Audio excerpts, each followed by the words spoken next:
Assalamualaikum warahmatullahi wabarakatuh.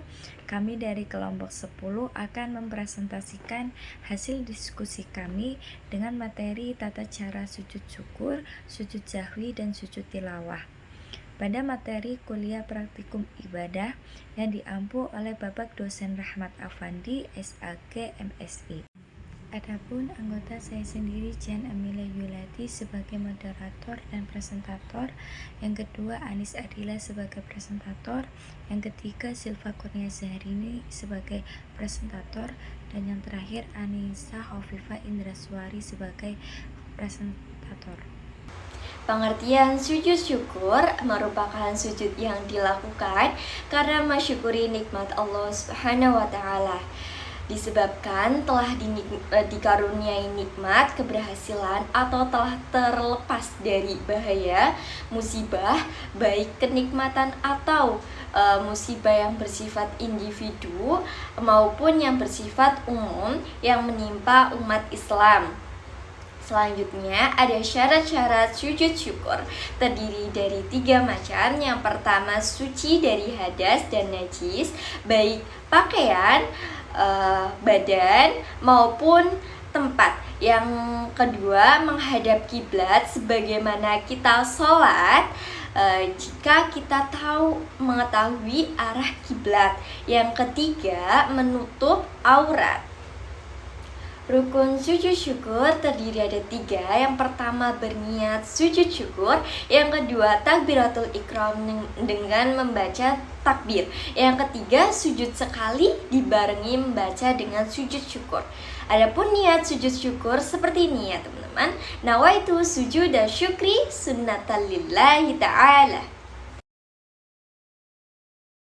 Sujud dan syukri sunnatan lillahi ta'ala. Allahu Akbar. Subhanallah walhamdulillah wa la ilaha illallah wallahu akbar wa la hawla wa la quwwata illa billahil aliyyil azim. Materi yang selanjutnya yaitu tentang sujud sahwi. Sujud sahwi merupakan ibadah yang juga ada dalam agama Islam. Sujud sahwi ini dilakukan karena ada yang lupa dalam melakukan gerakan sholat. Sujud sahwi dilakukan gunanya sebagai pengganti gerakan sholat yang terlupakan. Kata sahwi di sini merupakan kata serapan dari bahasa Arab yang memiliki arti lupa atau lalai. Menurut ahli fikih, sujud sahwi merupakan sujud yang dilakukan di akhir sholat atau setelahnya karena ada kekurangan, baik dapat meninggalkan apa yang diperintahkan atau mengerjakan apa yang dilarang tanpa sengaja.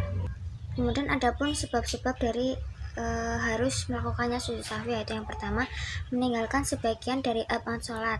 Contohnya, lupa mengerjakan tasyahud awal dan doa qunut saat melakukan sholat subuh. Yang kedua, memindahkan rukun qauli atau ucapan yang bukan pada tempatnya, misalnya seperti membaca Al-Fatihah saat melakukan sujud. Yang ketiga, mengerjakan rukun fi'li dengan kemungkinan kelebihan. Contohnya seperti seseorang yang melakukan sholat isya dengan ragu-ragu apakah ia sudah sampai di rakaat ketiga atau sudah sampai di rakaat yang keempat. Kemudian yang keempat, tidak sengaja melakukan sesuatu yang dapat membatalkan sholat. Misalnya, seseorang mengucapkan sesuatu di luar bacaan sholat. Ini berlaku ketika ia meyakini telah melakukannya, maka perlu melakukan sujud sahwi. Namun, apabila dia tidak yakin telah mengucapkan kalimat tersebut, maka tidak berlaku sujud sahwinya. Adapun yang dari sujud sahwi yaitu subhanaman la yanamu wa la yashu. Nah teman-teman, saya akan mempraktekkan bagaimana cara melakukan sujud sahwi. Dalam contoh, saya sedang melakukan sholat maghrib, tetapi saya lupa dalam melakukan tasyahud awal. Pertama-tama kita melakukan sholat maghrib dulu seperti biasa. Kemudian dalam rakaat kedua, di sini dalam contoh saya akan lupa melakukan duduk tasyahud awal.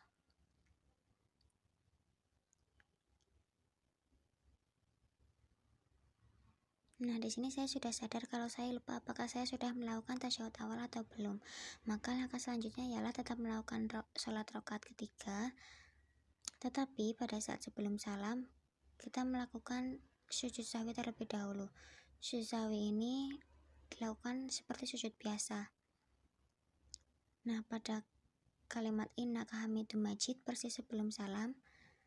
Di sini saya melakukan sujud sahwi.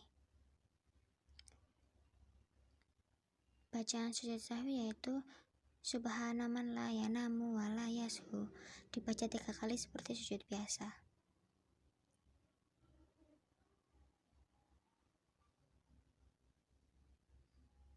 Kemudian setelah itu kita salam.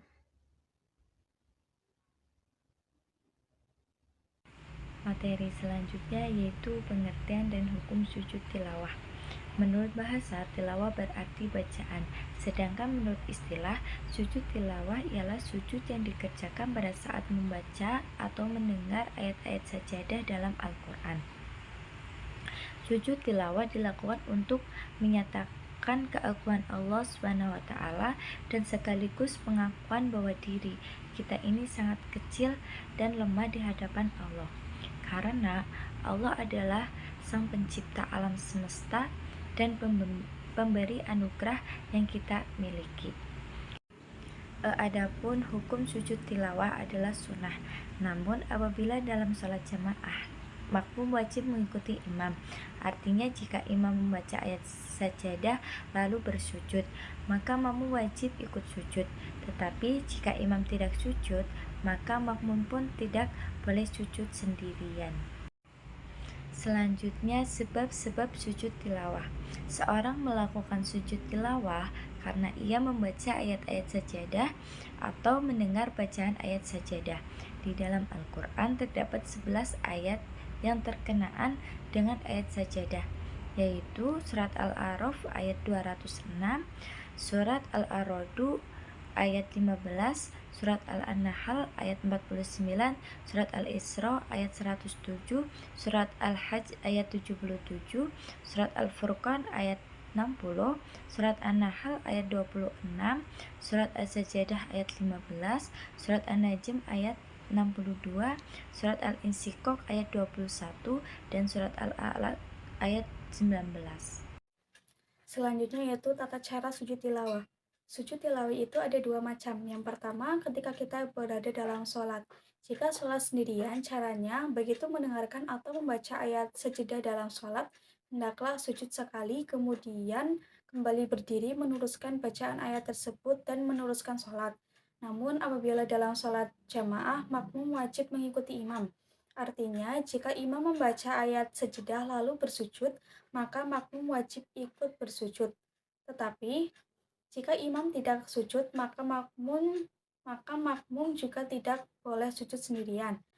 Yang kedua yaitu tata cara sujud tilawah ketika di luar sholat, begitu selesai membaca atau mendengar ayat sajadah, maka langsung menghadap kiblat dan niat melakukan sujud tilawah, bertakbir seperti takbiratul ihram, kemudian langsung sujud dan membaca doa sujud.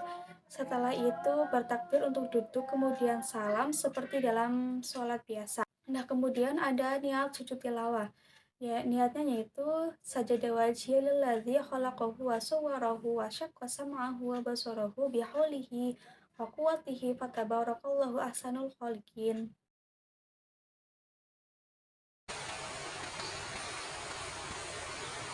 Kalla la tuti'hu wasjud waqtarib. Allahu akbar.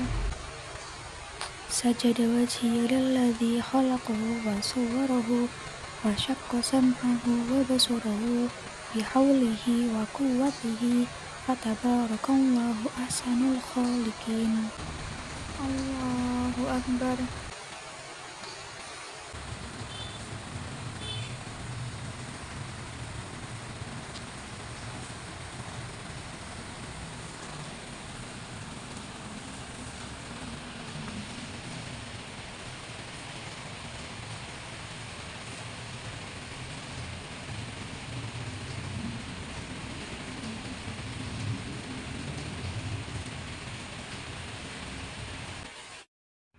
Baik, presentasi kami telah selesai.